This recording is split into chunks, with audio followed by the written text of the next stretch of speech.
월요일이죠. 사제단이 수원에서 미사를 가졌습니다. 그 장면을 좀 보겠습니다. 여기 이 성경의 특별한 점은 천정에 우리 천주교 순환사에 등장하는 분들 그게 다 이렇게 그려져 있어요. 그래서 그것도 참 독특하다. 이제 그런 모이신 분들이 저렇게 탄핵하자, 탄핵한다, 또 파면한다, 구호도 함께 외치셨고요. 특히 이번에 이제 주목된 것은 연대 발언에서 12구 이태원 참사의 희생자인 최유진 양의 아버지 최정주 선생님께서 나오셔서 얘기를 해주셨어요. 그래서 그 대목이 보면 유태인 유가족 좀 시민 언론 민들레에 나온 그런 기사인데 셀프 추모자 대통령으로 수용할 수 없다. 저분이 굉장히 중요한 이분인데요. 굉장히 중요한 발언을 하셨어요. 그 뭐냐면 이제 12구 이태원 참사를 어떻게 이제 해결할 것인가 하는 문제에서 국힘과 윤석열이 이거를 목소리를 내면 정쟁인이 뭐냐고 해서 굉장히 모멸적으로 대했고 굉장히 패륜적인 행위를 했잖아요. 그런데 처음 이런 일을 겪으니까 저분들이 특별법도 만들어야 되고 또 이게 여야의 정쟁의 대상처럼 되는 것이 굉장히 좀 힘드니까 정치나 이런 문제에서 거리를 두고 어떻게든지 이 문제를 해결하려고 이렇게 애를 써왔는데 하다 보니까 그런 생각이 너무 갇혀버린 게 아닌가. 이 문제는 정치의 문제다라는 것을 이제 지나서 깨달으신 거예요. 그게 세월호 부모님들이 하신 얘기 정확하게 그랬습니다. 세월호 부모님들이 처음에는 몰랐는데 얼마 지나면서부터 본인들한테 너무나 분명한 게 있었다. 그거는 이 문제를 바꾸려면 정치를 바꿔야 되는 것이고 정치가 문제고 무엇보다도 우리 아이들이 학교에서 정치적인 사안들을 충분히 교육받는 기회를 가져야 되겠다. 그래야지 우리 같은 사람도 덜 생기고 이런 일도 안 생기겠다는 말씀을 이 세월호 참사의 교훈으로 말씀하시더라고요. 나 굉장히 감동받았었는데 이번에 이태원 참사 유가족들께서 똑같은 결론에 깨달음에 도달하신 거죠. 사실은 진상규명을 하려고 해도 그 진상규명의 과정에서 결정권을 가지고 있는 자들이 그대로 책임도 지지 않고 그 권력을 그대로 쥐고 있으면 진상규명은 거의 불가능해지는 거죠. 그래서 이들을 쳐내지 않으면 그래서 그런 정치적 변화가 있지 않으면 진상규명도 안 되는 것이고 또 특별법 통과도 사실은 쉽지 않다. 그런 점들을 하나하나 분명히 알아가시는 것 같아요. 그래서 지금 방금 얘기하신 것처럼 교육에서의 정치라는 게 얼마나 중요한가.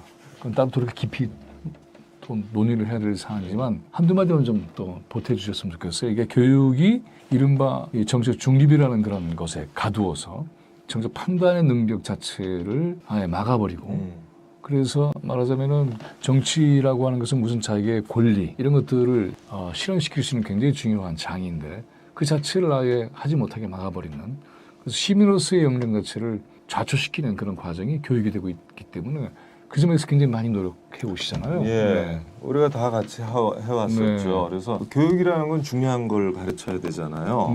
그러면 세상에서 가장 중요한 것은 사실은 세상을 바꿀 힘으로서의 정치 또 모든 시민들이 갖고 있는 기본권을 실현시킬 힘으로서의 또는 기본권을 증진시킬 힘으로서의 정치가 아니겠어요?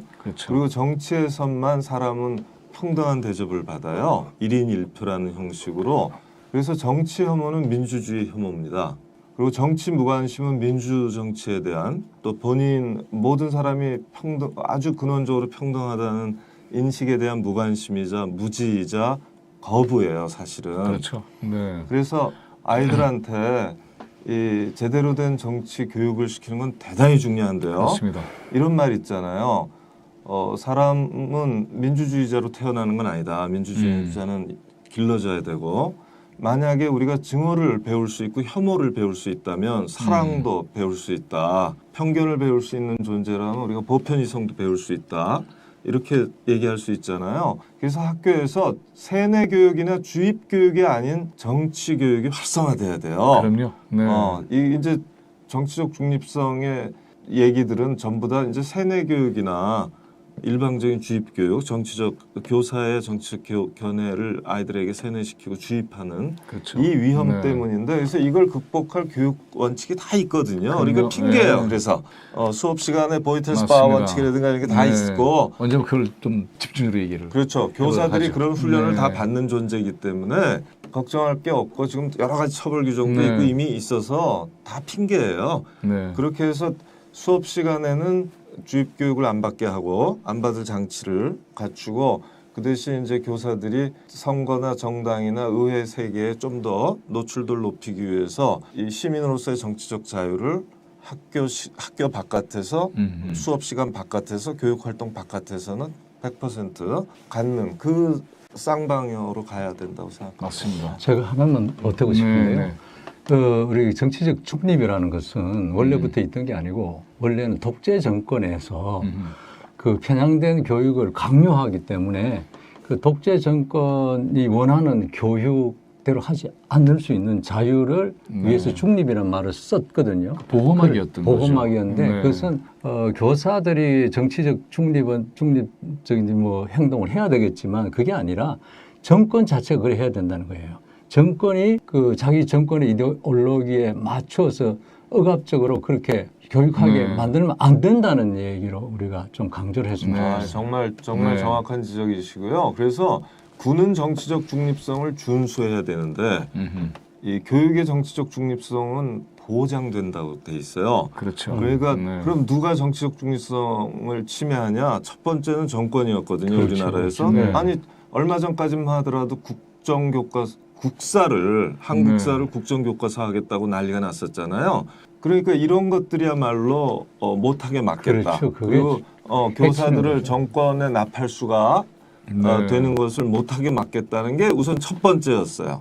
그게 너무 중요한 지적이에요. 그래서 결국은 이게 이제 교육과 정치라는 게 제대로 만나야만 한 인간이 생각할 수 있는 주체가 되는 것이고 또 그다음에 그 사회가 고통받고 갈등을 겪는 문제에 대한 윤리적 판단을 정확하게 내릴 수가 있는 것이고 또 하나는 그 문제를 풀 때에 이게 설득해야 되는 문제인지 또는 타협해야 되는 문제인지 싸워야 되는 문제인지 이걸 정확하게 가려내서 싸워야 되는 문제인데 물러서면 안 되는 거잖아요. 그리고 설득하는 문제인데 화만 내면 안 되는 것이고 그래서 이런 것들을 잘 가려내서 해결을 지향할 수 있는 그런 능력들이 사회적으로 커지는 거죠.